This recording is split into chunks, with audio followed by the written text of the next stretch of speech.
O sucesso no mercado financeiro muitas vezes reflete uma evolução em resposta aos desafios e transformações econômicas globais, como operar os ciclos econômicos em tempos turbulentos. No momento que você tem medo da situação fiscal, em vez do juro cair, ele sobe. O Brasil foi assim durante a década de 90. Quem opera e quem investe em mercado de primeiro mundo não está acostumado com isso. Isso, na minha maneira de enxergar, é uma grande oportunidade, porque isso tende a mudar agora. Com o impacto da tecnologia e inovação numa velocidade cada vez maior, quais os rumos do mercado financeiro e seu papel na construção do futuro econômico global?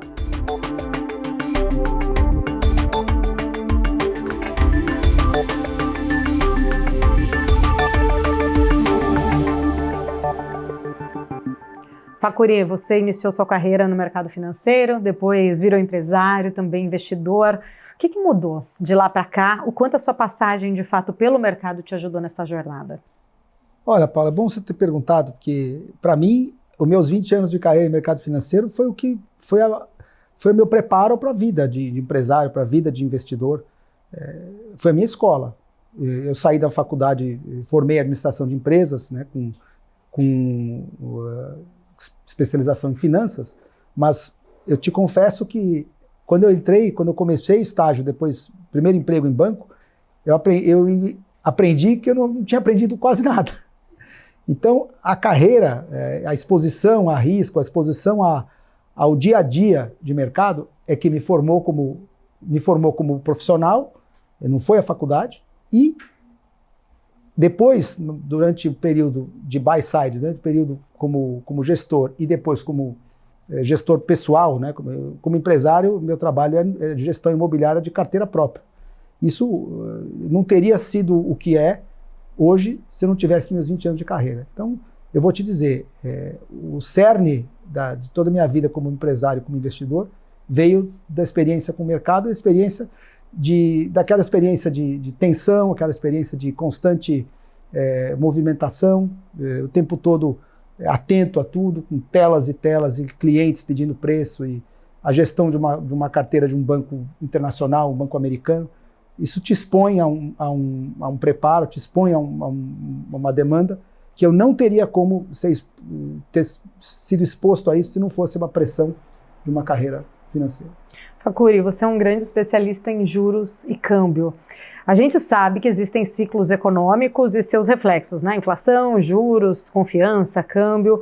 Para operar isso no mercado, essa engrenagem, ela sempre funciona da mesma forma ou em momentos de turbulência isso se comporta de forma diferente? Olha, ótima pergunta de novo. O que eu vou te dizer, para você operar com mais sucesso no mercado de renda fixa, você tem que entender que o mercado de renda fixa ele é diretamente conectado com o mercado monetário e com a própria moeda em si. Então, desde 1970, a nossa moeda não tem mais lastro físico nenhum. A moeda passou a ser, depois de Bretton Woods, um ativo de crédito. Por quê? Porque o lastro da emissão monetária hoje, ele inexiste em termos reais. Se você for no Fed ou no Banco Central com uma nota emitida, ela os ativos que os bancos centrais carregam para lastrear a emissão monetária, que só eles fazem, né, por monopólio. Só o Banco Central emite reais, só o Fed emite dólares, só o Banco Central Europeu emite euros. Os ativos que antigamente eram metais, eram ativos reais, passam a ser crédito. O Fed tem Treasury Bonds no seu ativo principal. Outros créditos também, durante a crise de 2008, ele comprou mortgages, comprou hipotecas, comprou outros ativos de menor qualidade. Eu acho que ele já está se desfazendo disso. Mas o lastro da moeda é crédito. Então, a moeda em si, o que ela é? É uma promessa de pagamento que você vai receber outros créditos. Quer dizer, é uma promissória lastreada em outra promissória, que são os créditos que estão nos ativos de bancos centrais. Então, esse entendimento permite te entender também o que gera inflação. A inflação, a gente vê discussões, por exemplo, outro dia, acho que o ministro Luiz Marinho falou que inflação tinha que corrigir com oferta e com demanda de produto. Não, oferta e demanda no mercado real, isso altera preço relativo. Mas a inflação ela é estritamente um produto da expansão monetária e creditícia. Isso os economistas austríacos sabem muito bem, economistas clássicos sabem muito bem, e quando você entende que o sistema sempre funcionou, desde 1932, quando se desvalorizou o dólar pela primeira vez, né, depois da Grande Depressão, até o abandono do lastro físico, existe hoje, desde então, uma expansão de crédito que nunca parou, e ela é a responsável pela inflação. Se você olhar o histórico da inflação americana, antes de 1930, a inflação era baixa. A inflação sempre girou, ela tendia a zero. Você tinha momentos de uma inflação, momentos de deflação, porque não havia expansão monetária da forma que passou a haver depois da primeira desvalorização do dólar em relação ao ouro, e depois de 1970, as constantes emissões monetárias. Nós vimos aí, depois de 2008, uma enorme emissão monetária, uma enorme expansão do balanço do Federal Reserve, porque se você medir os balanços dos bancos centrais, eles nunca cresceram tanto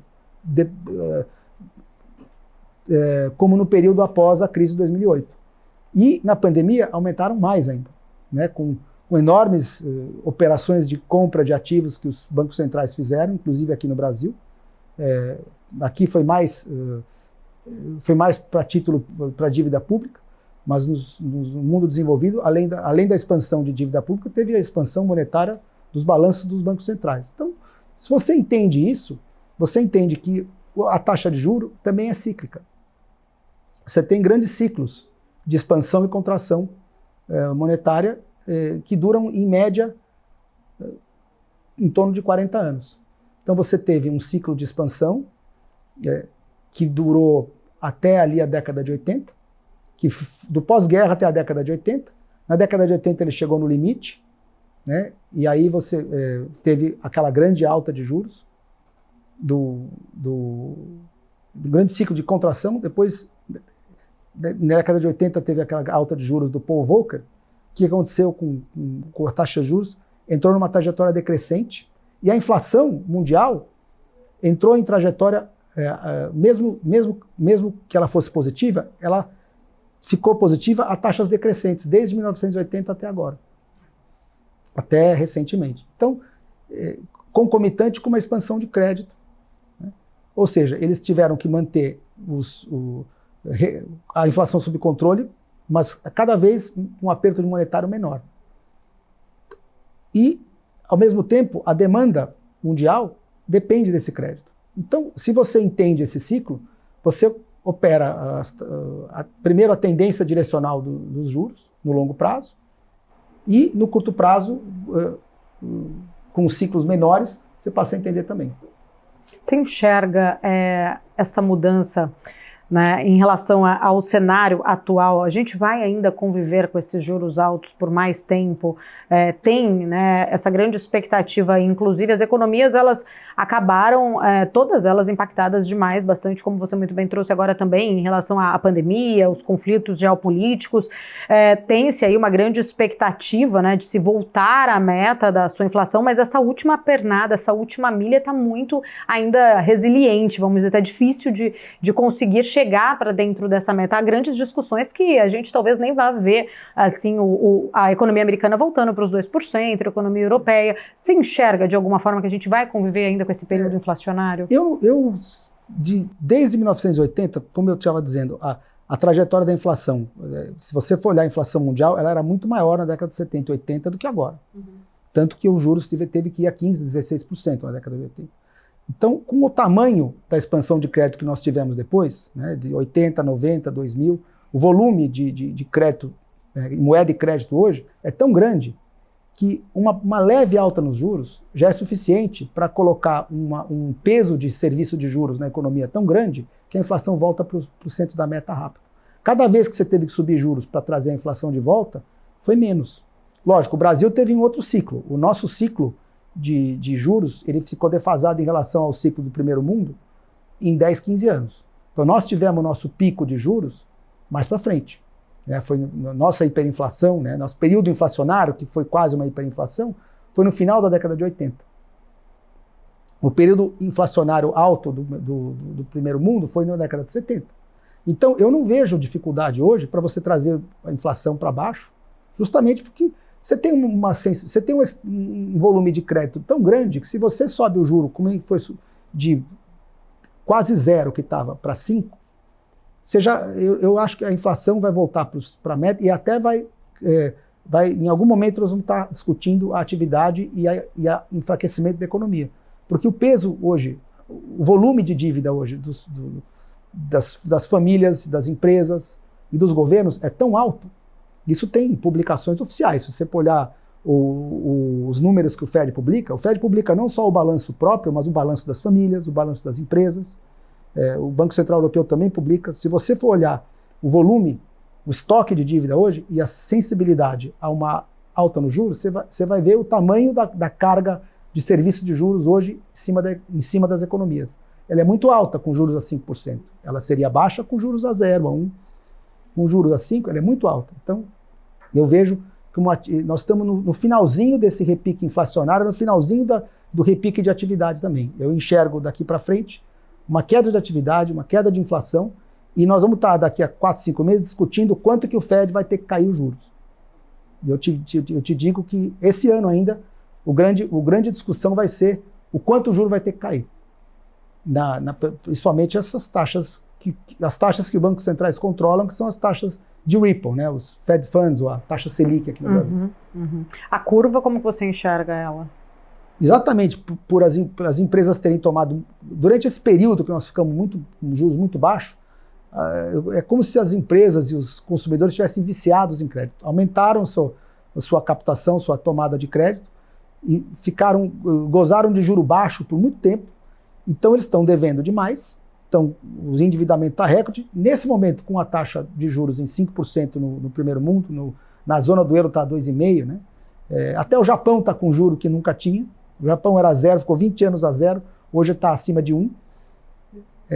Nesse momento, a pressão para refinanciamento, na minha maneira de ver, vai manter a curva, não só a pressão para refinanciamento, como a péssima condição fiscal dos governos. E vai manter toda a pressão em cima os tomadores vão manter pressão em cima da taxa longa, e ela não vai fechar. Eu enxergo a curva voltando a inclinar, ter a inclinação positiva, com a queda dos juros de curto prazo, e a não queda e possivelmente pressão de alta nas taxas longas. Eu não acho que o 10 anos ou 30 anos americano vai voltar para 1% como estava, não. 1, 2%. A taxa curta pode cair para 2, 2,5%, a taxa longa não sai do lugar, ou eu até concordo que em alguns casos, por conta do excesso, né, de déficit fiscal, essa taxa venha a subir. Não só déficit fiscal, é déficit das empresas também, de precisar financiar. O consumo hoje mundial é movido por crédito.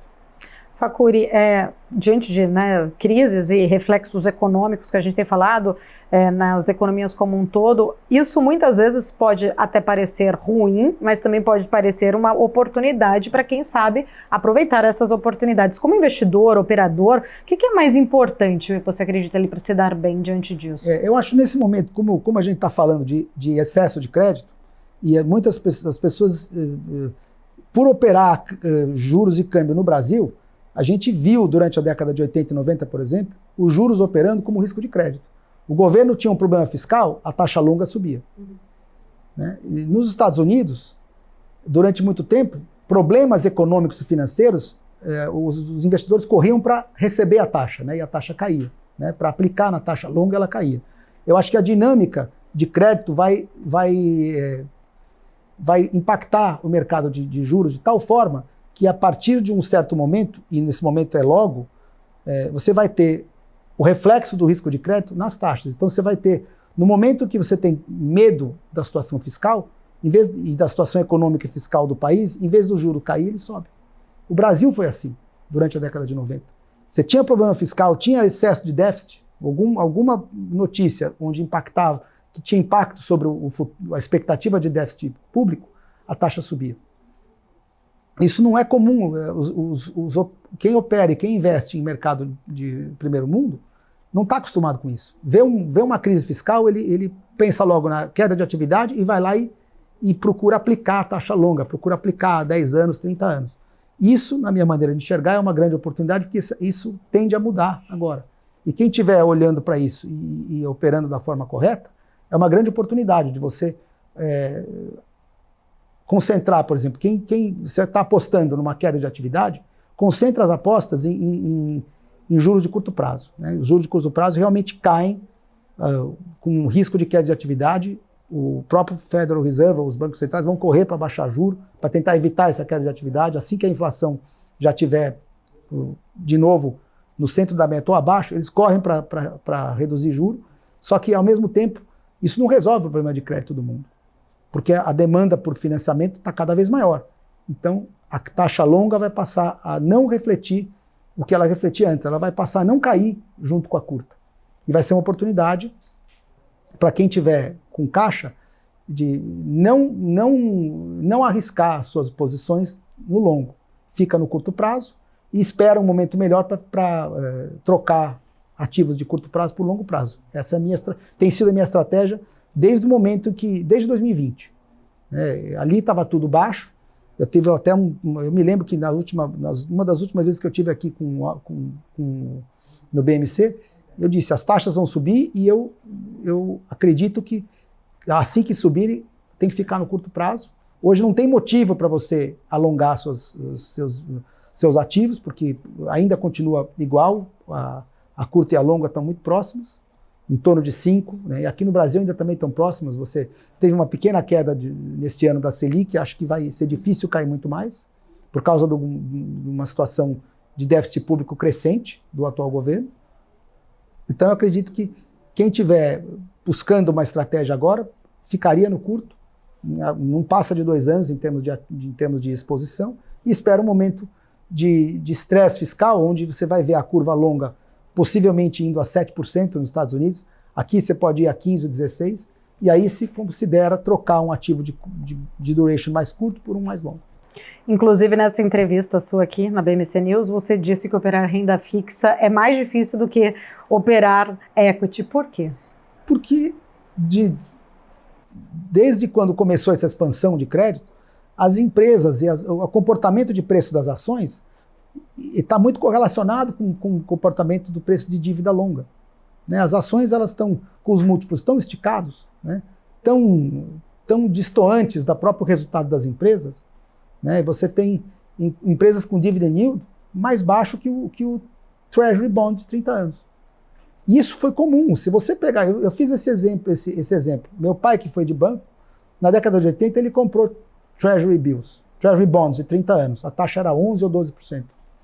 E eu fiz a conta, falei, se eu tivesse comprado um Treasury Bond lá na década de 80 e carregado até o vencimento, depois de 30 anos, ele teria ganho mais do que o Dow Jones.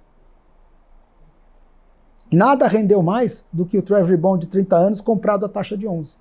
Então, a bolsa, no geral, quer dizer, se você pegar o average, né, as médias, né, os índices, eles, lógico, se você olhar grupos de ações, tecnologia, não, isso teve valorização real.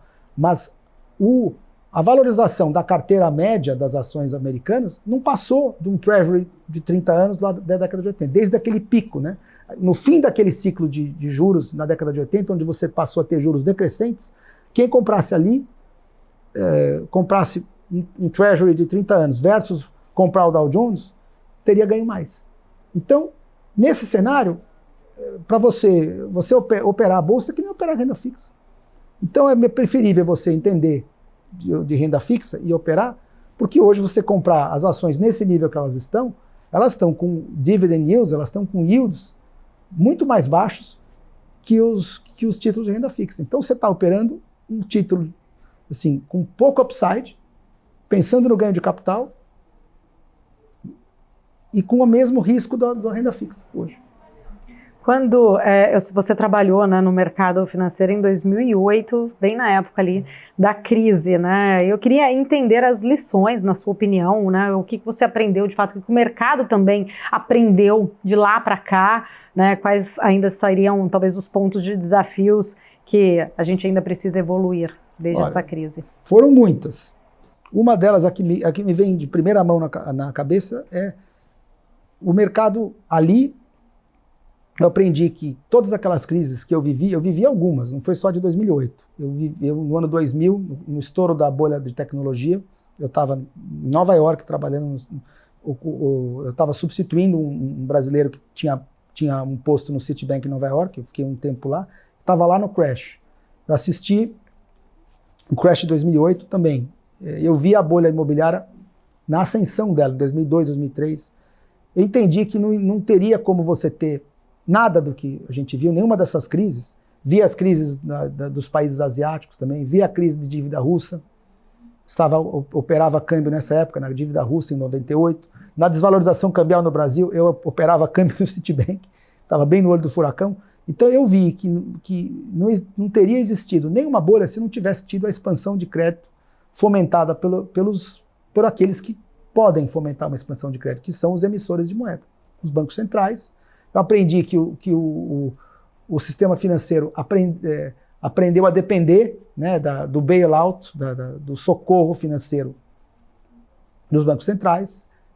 As avaliações de risco, nessa hora, elas se tornam meio obsoletas, porque o Standard & Poor's, por exemplo, avaliava todos aqueles títulos de hipoteca como AAA, como livre de risco.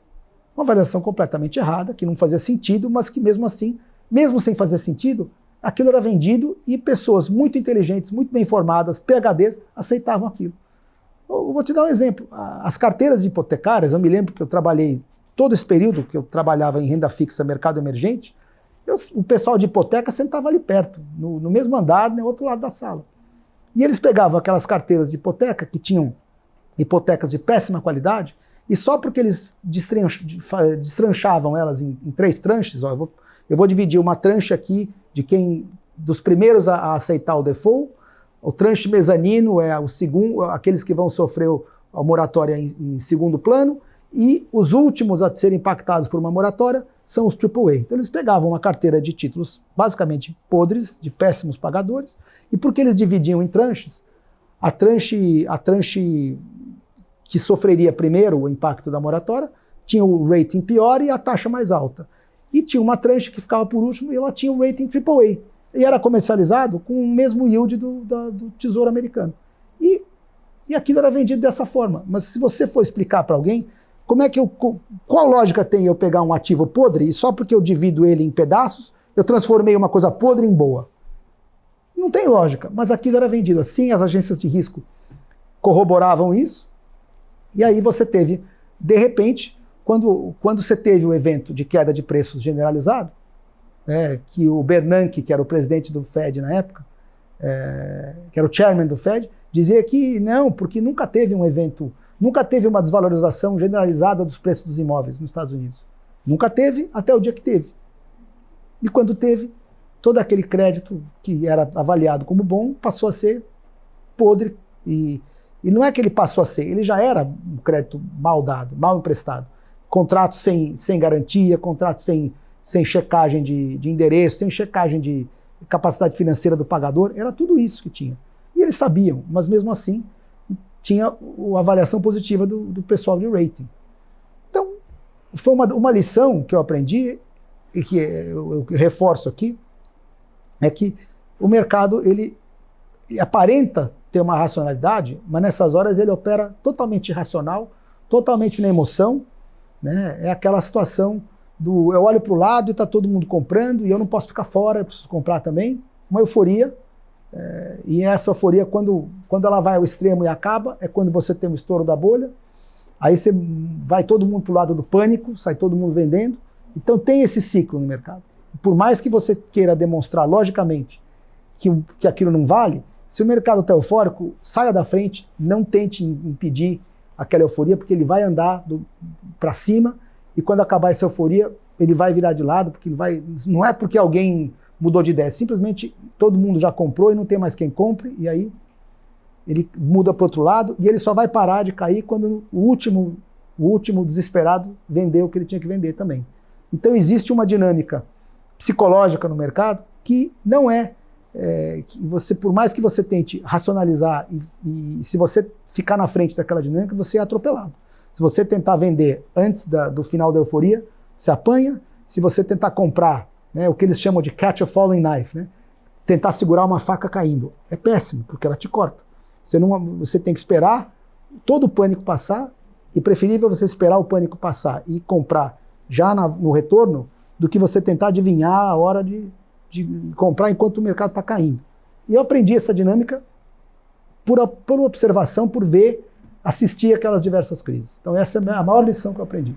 A gente tem visto, né, nesse teu raciocínio, inclusive, me fez lembrar, a gente tem visto as 7 magníficas muito despontadas, descorrelacionadas com os demais do índice. São só elas que são responsáveis pela alta do S&P, só as 7. Você enxerga uma possibilidade da gente ver uma correção, inclusive nelas, ou uma bolha, por exemplo, como muita gente tem falado em relação à IA, talvez a gente vá viver esse momento? Eu vejo isso, porque eu olho, por exemplo, se você fala da inteligência artificial, como você falou, a principal ação que reflete a inteligência artificial é a NVIDIA, né? A NVIDIA tem sido a ação que refletiu todo o boom da inteligência artificial. O comportamento de preço dela é comportamento de bolha. Se você pegar o gráfico da bolha das tulipas de 1500, é isso. Se você pegar o gráfico de ação da Companhia das Índias Ocidentais de 1720, que foi uma bolha, também o comportamento é padronizado. Por mais que seja uma boa ideia levada ao extremo tem exagero também. A inteligência artificial é realmente uma inovação, igual foi a internet na década de 90, que nem por isso deixou de haver um estouro de uma bolha. O Nasdaq perdeu 78%. Eu me lembro quando o petróleo chegou a 140 em 2007, 2008. Qual era a dinâmica por trás? Vai acabar o petróleo do mundo. Não vai ter mais, as reservas estão no fim. 5 meses depois, caiu para 32. Estava 140 em 2007, 2008. Caiu para 140. O pensamento ficou tão bolha que no Brasil os caras foram perfurar petróleo no pré-sal, que é o petróleo mais caro do mundo. Porque vai acabar o petróleo em outros lugares, vamos pegar a nossa reserva de pré-sal, vamos extrair. Fizeram uma perfuração, independente se a perfuração foi superfaturada ou não, ela nem teria acontecido se não tivesse aquele boom Eu me lembro de ler publicações especializadas calculando que em tantos anos ia acabar o petróleo. E hoje a gente já lê que é um bem, que existe uma tese até de que ele é renovável, que existe formação de novas reservas. Então, esse comportamento é padrão. E eu vejo isso, assim como eu vejo na criptomoeda, que é uma boa ideia que está sendo levada ao extremo, mesmo caso da inteligência artificial. E não vai deixar de ser uma boa ideia porque se o preço voltar. Apenas os excessos são corrigidos. Já que você falou em criptomoedas, só me aprofundar um pouquinho, como que você vê de fato o futuro das criptomoedas, tanto no Brasil quanto globalmente, especialmente quando a gente olha em termos de regulação? Então, exatamente. Como é que eu faço o paralelo da criptomoeda com o que eu vi na década de 90? Como é que foi a expansão da internet? Na década de 90 surgiu a internet, assim como na década de 20 surgiu a inovação da comunicação por rádio, do transporte aéreo, que foram as ações que impulsionaram o Dow Jones na década de 20, até formar a bolha de 29, aquele crash de mais de 90%, foram as inovações. As linhas de montagem eram inovações de produtividade, o transporte aéreo, que não existia, a comunicação por rádio, todas essas empresas impulsionaram o Dow Jones lá. E mesmo com a correção, elas continuaram a existir. Década de 90, aconteceu o boom da internet. Você tinha empresas, assim, milhares de empresas, 20 mil, 10 mil. Muitas delas eram só PowerPoint. A EBX lá do Eike Batista, era só PowerPoint. Mas subiram junto. Depois que você tem a correção, o crash, as melhores sobram. Como se num processo de seleção natural. Que sobraram as Big Techs, que depois foram todas adquiridas por grandes grupos. Então, o que sobrou depois de 2002, do crash do Nasdaq? Microsoft, Apple, Netflix, Google, Alphabet, né, que é Google, Meta, Facebook, essas sobraram. E passaram a ficar fortes como elas são hoje. Eu vejo a criptomoeda a mesma coisa. Uma ótima ideia, quem teve essa ideia está cansado de ficar à mercê de grandes monopolistas da emissão monetária. O que os bancos centrais eles têm o monopólio da emissão monetária, eles podem mandar no crédito, que se você tem o poder de emitir moeda e crédito, você que manda no mundo, você não precisa nem ter dinheiro. Se você tem como emitir dinheiro, você não precisa ter. Basta você dizer, pum, tá aqui, vou criar um crédito e emprestar para alguém, você tem o poder. Então, quem queria fugir, né, e quem perde num cenário de emissão monetária é o último a receber o dinheiro. Porque quem recebe o crédito primeiro, recebe o crédito antes da inflação acontecer. Porque aí ele sai gastando e a inflação, os preços alteram depois.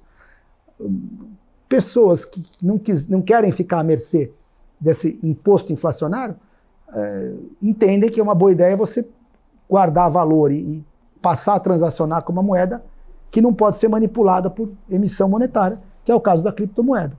Então essa ideia nasceu desse contexto, que é o correto, só que de uns tempos para cá, passaram a operar como ativos financeiros. E você vê pelo comportamento de preço. Se você pegar o gráfico de Bitcoin, ele é um gráfico parecido com o de um ativo especulativo. Então as pessoas não compram mais Bitcoin como reserva de valor, elas tomam financiamento em dólar para especular no Bitcoin. Então você tem aí um risco de uma correção, como se fosse um estouro de bolha, junto com os outros ativos. Ele opera a correlação. Eu cheguei a falar isso para o Alan quando eu estive aqui.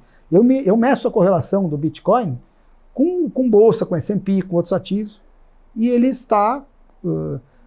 em momentos de queda, a correlação é 99%, é quase 1, é 0,95. Em momentos de alta, é um pouco menor, mas se no momento de alta a correlação é acima de 0,7, 0,8, no momento de queda é 0,99, 0,95, 97, então ele está operando junto com a bolsa, em correlação. Então, quando você tem uma correlação dessa, não dá para você argumentar diferente do que eu estou falando. Quer dizer, o cara pode achar, pode dar a argumentação que ele quiser. A lógica da coisa mostra que tem correlação com ativos de risco, por isso tem que ser tratado como ativo de risco. Ah, é uma boa reserva de valor? Pode ser, mas eu quero que o componente de risco, no dia que o Bitcoin não tiver mais correlação com ativos de risco, é o dia que eu posso colocar bastante da minha reserva lá. Enquanto tem, eu prefiro não ter grande reserva de valor, uma carteira ali. E, para terminar e te dar a resposta final, eu acho que numa situação de correção dos preços, muitas das criptomoedas vão desaparecer, aquelas que têm fraude envolvida vão sobrar as melhores, e aí vai entrar a regulamentação. Porque a internet também não era regulamentada. Depois que você teve o crash de 2000, aí você passou a ter as maiores sobreviveram, as melhores, e passaram a viver num ambiente regulado. Eu não tenho dúvida que os bancos centrais vão querer transformar suas moedas em criptomoedas depois. Eles estão só esperando a tecnologia se desenvolver. Depois do crash, as melhores tecnologias vão ficar vivas, as piores vão para o buraco, igual na Nasdaq. Quem tinha de verdade um projeto bom sobreviveu e ficou mais forte. E nessa hora, os bancos centrais vão regular e vão querer, os governos vão regular e vão querer se apropriar dessa tecnologia para que as suas moedas, euro, dólar, sejam criptomoedas também. Estamos conversando com Otávio Facuri, empresário, investidor. No próximo bloco, vamos falar mais sobre os desafios econômicos para os próximos anos. O Mercado and Beyond volta em instantes.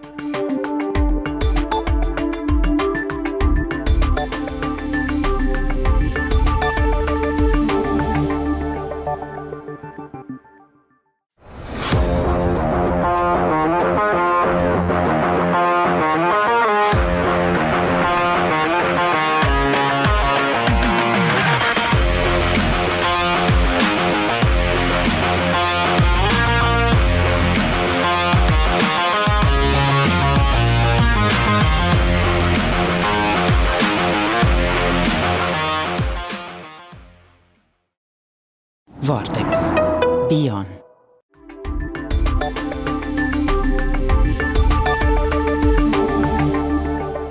Como que a gente está puxando já mais para um gancho de tecnologia, como que você enxerga de fato, né, essa evolução da inteligência artificial, o quanto isso pode influenciar no mercado financeiro também, né, olhando ali para o mercado de commodities globalmente? Eu vejo que a tecnologia está se avançando tanto a ponto de você eliminar, por exemplo, a decisão humana de muita coisa, né? Se você ensinar uma inteligência artificial ao que fazer, ao que operar, como tomar decisão, ele vai tomar decisões próximas do ser humano, mas não é infalível. porque no final de contas tem sempre alguém programando, né? Agora, tudo que for padronizado, você pode ensinar a inteligência artificial a realizar, né? Eu acho que não substitui a decisão humana, mas substitui muita coisa. Então nós vamos ver a inteligência artificial trazendo mais uma inovação que vai trazer para o mercado real de bens e serviços um barateamento. A gente vê desde a década de 80, a gente vê os produtos e serviços vêm barateando no mundo. Quando os Estados Unidos estourou a sua capacidade produtiva na década de 70, para onde foi a produção? Na década de 80, foi para o Japão, né? O mundo ficou tão empolgado com o Japão que teve uma bolha e o Nikkei deu aquele estouro em 1990, né, do qual o Japão demorou a sair, está saindo agora, daquele período de baixo crescimento, né? Mas ficou mais de 20 anos depois daquele boom, num período de zero crescimento, recessão constante, aquela sensação de recessão constante que ficou o Japão. Daquele momento do excesso no Japão, a produção se mudou para a China. Na década de 90 começou a migrar para a China e depois do ano 2000 para outros países. Você tem produção no Tailândia, no Camboja, no Vietnã, em outros lugares, na Índia, né, Sri Lanka, um monte de lugar. Então você tem sempre uma pressão para baratear custo. Isso é uma pressão deflacionária quase que constante. E a inteligência artificial entrou para baratear mais ainda mão de obra e serviço no mundo. Então isso vai ser uma pressão deflacionária para o mundo. Por esse motivo eu não vejo o que está fazendo frente a essa pressão deflacionária da oferta. A oferta está sempre com uma tendência deflacionária. Eu tive esses dias numa palestra no End Bank, aqui em São Paulo, do economista do Fundo Verde, né? Até mudou de nome, mas... E ele viu exatamente isso, né? Ele não acredita em inflação, porque você tem essa pressão baratear de produtividade, a produtividade crescente por conta dessas inovações. E o que está sustentando a demanda no mundo? Crédito. Porque o consumidor está sendo obrigado a sustentar preços, está comprando, está indo ao mercado para comprar produtos, antecipando renda, né? Com esse crescente crédito que está sendo concedido, principalmente nos Estados Unidos. Nós estamos em recorde de crédito ao consumidor, recorde de crédito estudante, recorde de crédito cartão de crédito, está tudo em níveis recordes. Então isso mostra uma tendência deflacionária para o médio e longo prazo e, nesse momento, também demonstra que não é possível o sistema conviver com um ambiente de juro real alto. Então eu acredito que o juro real vai acabar caindo em função da incapacidade do consumidor continuar mantendo esse nível de consumo, porque ele depende de crédito. Isso cai no curto prazo, mas como eu te falei, mesmo assim, você vai ter sempre uma pressão para todo mundo precisar, como está todo mundo devendo, a pressão para refinanciamento vai manter as taxas de juros longas mais altas. Falando ainda da IA, né, você acredita que de fato essas tecnologias, a IA em si, tecnologias novas, emergentes que possam vir a surgir ainda, elas podem de fato ser mais promissoras para transformar o mercado financeiro atual? Eu acho que o mercado já está em transformação. Eu vejo, desde quando eu estava em Wall Street, né, nos anos 2000, um aumento muito grande dos sistemas quantitativos, né, os quant traders, quer dizer, muita gente usando computadores de inteligência artificial, e os computadores eles não tinham inteligência artificial até uns anos atrás. Eles eram só modelos que eram constantemente corrigidos e alimentados por humanos, e agora você passa a ter decisões diretamente tomadas por inteligência artificial. Então, você está tendo cada vez mais isso, e eu acho que isso vai acabar até colaborando, talvez, para uma volatilidade maior do mercado também. Eu acho que o mercado financeiro já está impactado por isso, vai continuar sendo impactado, e isso vai, na minha cabeça, no começo parece baixar a volatilidade, porque você passa a ter menos arbitragem em relação aos mercados, você passa a ter menos... qualquer oportunidade que tiver de ganho, a inteligência artificial reconhece na hora, já vai lá e arbitra e reduz aquilo. Mas o efeito disso, realizado muitas vezes, pode criar uma situação de excesso e potencializar uma correção maior. Isso é como eu enxergo. Já existe isso, já está acontecendo. Ele aparentemente reduz o risco, mas não. A gente vê aqui no Brasil, né, a gente tem um histórico comportamental muito diferente de outras economias. Qual a diferença de operar no mercado brasileiro em relação a outros países? Olha, o mercado brasileiro tem um componente que só o mercado brasileiro tem. Tem as distopias brasileiras. Né? Aqui no Brasil, por exemplo, quando você toma decisões de investimento, você tem que olhar muito para a política e muito para a situação pública do governo. Nos Estados Unidos isso vai começar a impactar, mas no Brasil já tem esse impacto. Então, operar no Brasil tem as particularidades. Eles mudam regras toda hora. Né? Até as passadas. Exatamente. Entra e sai governo e muda a regra. Às vezes o mesmo governo muda a regra de um lado para o outro várias vezes. E coloca imposto, coloca restrição. A quantidade de mudanças regulatórias e alterações de política governamental é tão grande e a interferência do Estado na economia é tão maior que dá muito mais trabalho para você tomar decisão quando você está operando no mercado brasileiro. Facuri, ainda, né, quando a gente olha de fato, tentando fazer essa comparação, até mesmo dos desafios aqui para o Brasil em relação a outros países, né, a gente estava até comentando dessas incertezas, até mesmo passadas, causas de insegurança jurídica. De fato, como que você vê o futuro no nosso país, os desafios futuros? É uma pergunta... Vou tentar... É ampla, eu sei. É uma pergunta ampla. Os nossos desafios passam por uma tomada de consciência da sociedade de que o Estado como um todo, ele não produz nada. O Estado não é produtor de nada, o Estado não te salva, o Estado não te socorre. O que ele faz é tirar recursos de alguns e repassar para outros. E faz isso de forma muito ineficiente, porque o recurso passa pelo cofre do Estado e é desperdiçado, é desviado, e ele é aplicado nem sempre nos melhores retornos. Mesmo a aplicação social desse recurso, ela é mal feita. Às vezes seria melhor você ter uma iniciativa privada trabalhando aplicação social de recursos do que o próprio Estado. Mas você tem ainda uma mentalidade social brasileira de que o Estado é o grande paizão. Então eu acho que isso já está mudando, porque chega um ponto, depois de 2013, né, aquele momento em que você teve manifestações de rua e elas eram apolíticas, e essa é uma mudança apolítica. A classe média brasileira está começando a entender que ela pode ser melhor sem o Estado. Eu te dou o exemplo do Uber. Há 10 anos atrás não existia Uber. O sujeito perdia o emprego, o que ele tinha que fazer? Pedir seguro-desemprego, né, e ficar na dependência do Estado.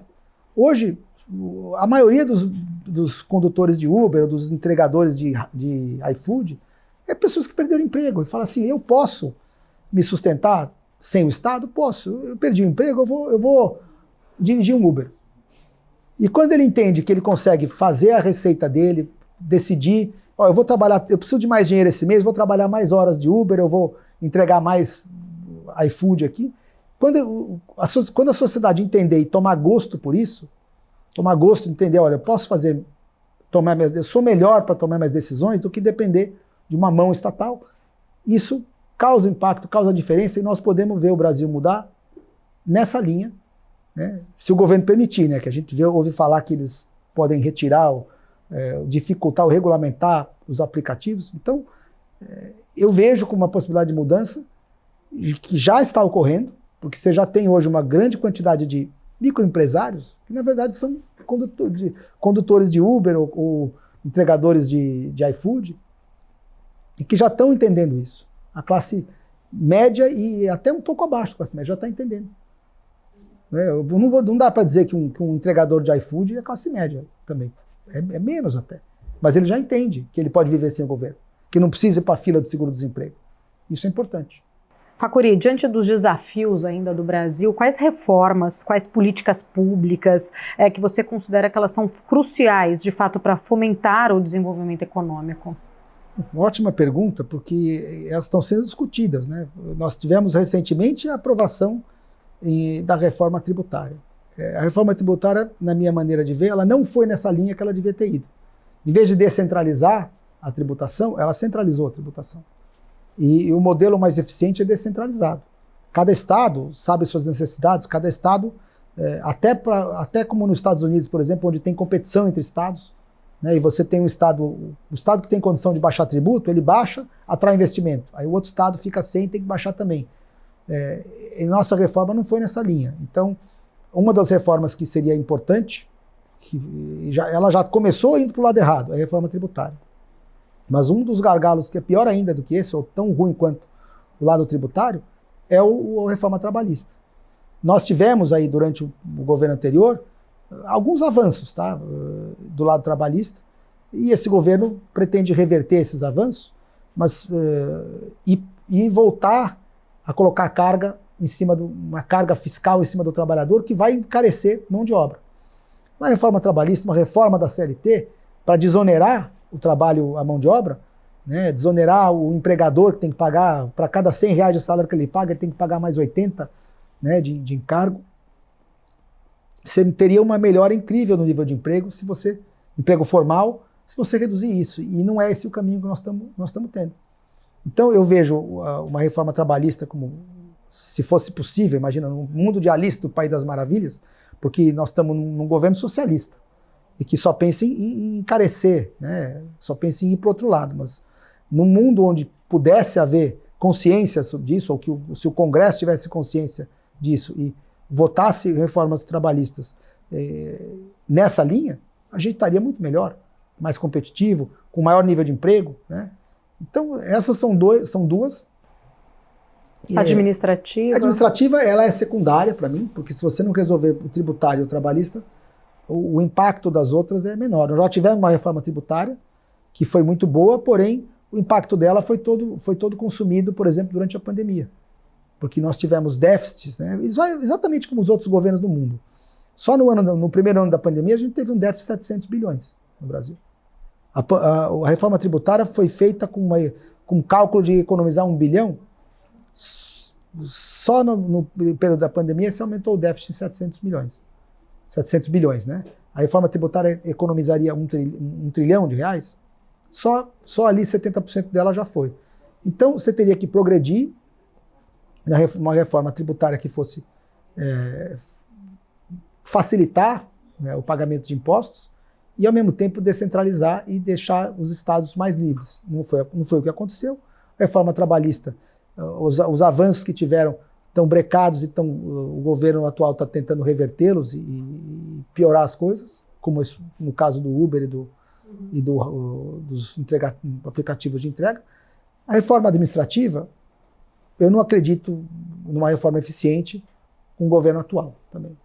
Você acredita que a gente vai precisar discutir novamente uma nova reforma previdenciária diante, né, desse valor enorme que a gente está vendo aí, já aumentando em relação ao PIB? E a gente tem um fator, acho que interessante aí, que a gente tem uma mudança, né, na fertilidade menor, uma longevidade maior, e da forma como que está, uma hora essa conta ela vai acabar sendo rompida. Exatamente. Ela já foi discutida e foi uma das lógicas da reforma tributária, reforma previdenciária foi essa. Né? Eu me lembro que eu acompanhei de perto na época, durante o ano de 2019, durante o ano que ela tramitou. Só que eu acredito que vai ter que ser discutido mais para frente, não é prioridade agora, mas vai ser discutido mais para frente e num ambiente pior. Porque a gente discutiu essa reforma num ambiente de taxa de juros baixa, né, num ambiente onde o mercado não estava pedindo prêmio. Eu acho que daqui para frente, com os problemas fiscais, que não só o governo brasileiro, como todos os outros do mundo vão enfrentar, daqui para 2030 nós vamos ter uma crise fiscal global, é a minha maneira de ver. Uma crise fiscal global, daquela onde todos os governos vão ser colocados de joelho pelos mercados, via taxa de juro longa, que vai ficar cara, porque eles não se adequaram e eles estão em recordes de endividamento com as economias mais fracas do que historicamente elas tiveram. As economias nunca tiveram tão fracas ao longo dos últimos 40 anos, em termos de crescimento. O crescimento da década de 80 era melhor que o da década de 90, que teve boom de crescimento em alguns períodos, mas logo depois recessões. Então nós estamos num período de crescimento baixo, globalmente falando. com estoque de dívida alto. Eu faço essa conta, por exemplo, quando eu estimo que o volume de dívida no mundo gira o volume de crédito, né, de renda fixa, de dívidas pública e privada no mundo, é da ordem de 450% a 500% do PIB mundial. 500% do PIB, o PIB mundial é 70 trilhões, 70 e pouco, 500% de 70 é 350 bilhões. Um juro de 4% em cima de 350 bilhões é 12, 13 trilhões, 350 trilhões. É 12, 13 trilhões de pagamento de juros anual. Para um PIB de 70, isso dá quase 20% do PIB comprometido com juros. O mundo não consegue viver, crescer com uma carga de serviço anual de 13, 14 trilhões para um PIB de 70. Ou seja, como é que o mundo vem vivendo? Vem aumentando a dívida. Você pega esse serviço, incorpora e refinancia ele como dívida nova. Mas isso só é possível enquanto você tem algum crescimento. Na hora que o crescimento estiver sofrendo mais, o mercado não vai estar disposto a refinanciar tudo isso. E vai pedir prêmio. E aí você vai ter crise fiscal, os governos vão ter que parar de gastar. A única coisa que vai fazer, os governos têm esse vício. Enquanto eles se financiam, eles não estão nem aí para déficit. E não é só o Brasil, não. É os Estados Unidos, é a Europa. Na hora que ele começar a ter problema com leilão de título e conseguir não mais financiar a dívida e ter as taxas altas, as taxas longas altas, e esse é o motivo que eu acredito que estruturalmente a taxa de juro longa ela não cai, porque o componente crédito vai voltar a significar alguma coisa. As pessoas olham para a taxa de juro como, a taxa de juro é só o juro real, a inflação. Não, mas tem um componente de crédito, que nós brasileiros, da década de 80 e 90, a gente estava acostumado. Tinha problema fiscal, a taxa de juro longa subia. Mesmo com o nível de endividamento baixo, a taxa de juros subia por risco de crédito. E ela vai subir em todo mundo por conta de risco de crédito, dos governos que estão em situação fiscal péssima. E nessa hora, eles vão ser forçados a renegociar previdência, renegociar imposto, tudo. Imposto, eles vão tentar arrumar outras maneiras de cobrar. Mas previdência vão ter que parar de pagar, vão ter que pagar menos, vão ter que cortar. Então, o corte na carne vai ser forçado por uma situação de mercado. Eu vejo isso como provável nos próximos 5 anos, até 2030. Você se descreve como um antiglobalista. O que um antiglobalista defende? Por que o mundo seria melhor sem a globalização? Então, vamos por partes. Globalismo é diferente de globalização. A globalização é um fenômeno pelo qual o mundo todo se interliga economicamente e financeiramente. Até socialmente você tem ligações, mas a globalização é um fenômeno do livre mercado. Se você abre as fronteiras e o mundo se conecta por fluxos financeiros, por ligações comerciais, por trânsito de pessoas, você está num mundo globalizado, onde você pode mudar de país, você pode visitar países, dinheiro pode fluir de um lugar para o outro. Quando isso acontece de forma livre, comércio fica livre. Quando isso acontece de forma livre, é globalização. O globalismo é diferente. O globalismo é você passar a certos grupos econômicos, financeiros, transnacionais que estão acima das nações, exercem controle sobre esses fluxos financeiros, econômicos, sociais e políticos. Eles podem, através dessa conexão, manipular e dominar decisões governamentais, dominar decisões... Eu vou dar um exemplo. Quando você tem, por exemplo, a mesma lei sendo discutida e aprovada em 60 países, isso é um reflexo do globalismo. E você tem isso, por exemplo, você teve isso aqui no Brasil, por exemplo, durante o governo Temer, teve a discussão da lei de imigração, que é um projeto que nasceu de uma ONG internacional que apresentou aqui para o Aloysio Nunes, senador na época, que colocou para votar e não tinha sido discutido em lugar nenhum. Aí você vai ver a política de imigração de outros 60 países, é igual. Essa lei nasceu na ONU, lá de grupos econômicos e grupos que dominam ali o debate. Hoje é o Fórum Econômico Mundial, também domina o debate, que propõem, eles discursam sobre isso. Eles propõem leis e propõem políticas econômicas, sociais para os países, decididas por burocratas deles, que não passam por aprovação da nossa sociedade, que teria que ser o Congresso nosso a discutir isso. Os representantes eleitos para discutir o que é melhor para nós são os nossos deputados e senadores, e não um sujeito lá em Davos que está lá sentado discutindo a política de saúde, a política de educação e mandando aqui os projetos e querendo passar a toco de caixa aqui. Então, esse é o globalismo, quer dizer, você ter grupos econômicos que se beneficiam desse livre fluxo, e por ter o controle financeiro e controle de instituições financeiras e controle de instituições transnacionais, como é a ONU, como é o Fórum Econômico Mundial, exercer domínio sobre o que é discutido, o que é aprovado dentro de uma sociedade que deveria ser soberana e autônoma, que é um país.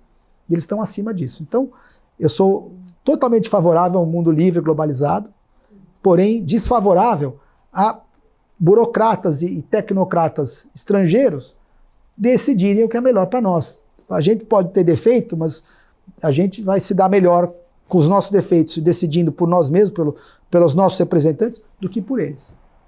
Para a gente encerrar, quem é Otávio Facuri? É um cidadão que sempre gostou e sempre gostei do que eu fiz, sempre gostei de trabalhar com finanças, sempre gostei de trabalhar em mercado financeiro. É um cidadão que ama o Brasil, gosta muito por mais defeitos que tenha, eu já tive inúmeras chances de morar fora e não fui. Apesar de morar por trabalho, eu voltei depois de 6 anos em Nova York porque eu queria voltar para o Brasil. E um cidadão que procurou também, durante um período da minha vida, colaborar com o Brasil, ao mesmo tempo em que enxergo que o nosso país, um grande potencial não aproveitado, grandes oportunidades não aproveitadas e que nós perdemos uma janela muito grande de aproveitá-las.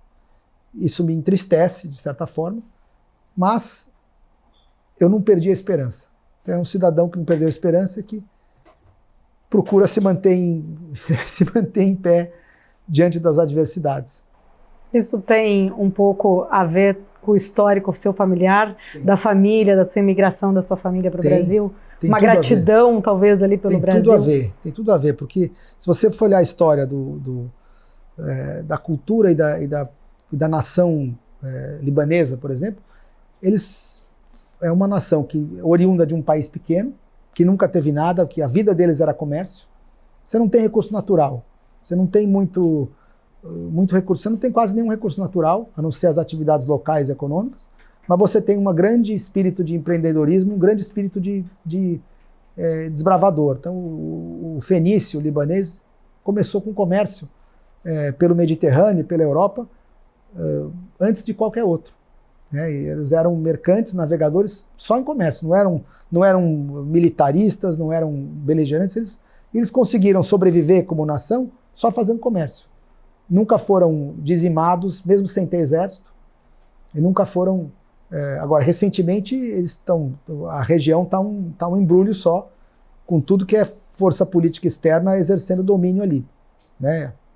Porém, esse espírito continua, quando tiveram perseguição, eles procuraram outros países para sobreviver e para se formar. O Brasil foi um dos principais, que os libaneses vieram, e vieram não com o objetivo de explorar, eles vieram para ajudar a construir as cidades, os estados e o Brasil. Então, esse espírito é o espírito que eu... Não vou dizer que eu tive aula disso, porque você não aprende isso como em sala de aula, mas você enxerga isso no teu pai, no teu avô, no teu tio. Eu enxerguei esse espírito resiliente, empreendedor. Assim, eu não sei quantas vezes meu pai já ganhou e perdeu dinheiro na vida, mas toda vez que ele tinha problema, ele falava, vamos ganhar de novo, vamos trabalhar.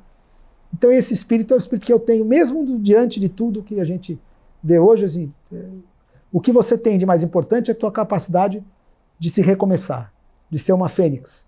Então os fenícios são um povo fênix. Eu me sinto um pouco assim hoje no ambiente atual do Brasil. Não só eu, qualquer um que quiser empreender hoje no Brasil tem que se sentir meio fênix, renascer das cinzas, porque o Brasil é um lugar complicado para empreender. Facuri, muito bom o nosso papo, quero agradecer, muito obrigada pela sua presença. Obrigado, Paula, obrigado aos que estão nos ouvindo.